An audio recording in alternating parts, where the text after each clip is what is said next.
और हिंदू हृदय सम्राट बाला साहब ठाकरे है ना, तो उन्होंने अपनी बात याद दिलाई थी और बाला साहब ठाकरे ने एक बार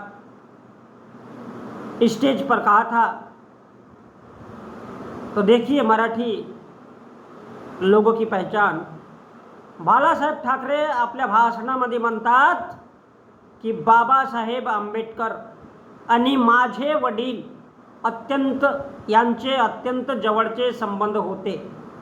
ते म्हणतात बाबासाहेब आंबेडकरांना महाराष्ट्र समितीमध्ये आणायला माझे वडील कारणीभूत आहेत। मेरे पिताजी ने डॉक्टर आंबेडकर को उसमें लाया। माझ्या वडिलांनी आणलं।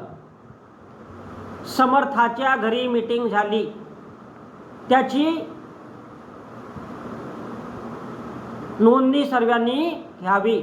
समर्थाच्या घरी मीटिंग झाली आणि त्या मीटिंगमध्ये बाबासाहेब आले होते। त्यांनी सांगितलं बाबासाहेब संयुक्त महाराष्ट्रासाठी लढावा। समर्थाच्या घरी मीटिंग झाली आणि ते बोलले की बाबासाहेब संयुक्त महाराष्ट्रासाठी लढावा। इथे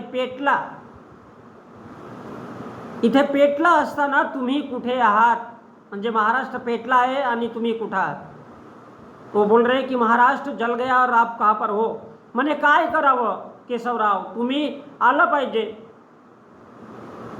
म्हणे असा म्हणता आलो म्हणे।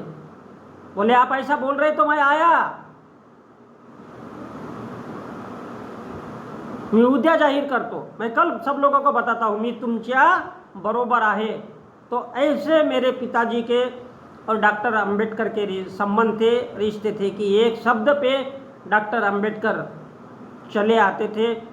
और ये मीटिंग संयुक्त महाराष्ट्र के लिए, संयुक्त महाराष्ट्र की लड़ाई के लिए बाला साहेब ठाकरे ने बताया था कि समर्थाच्या घरी ही मीटिंग झाली होती।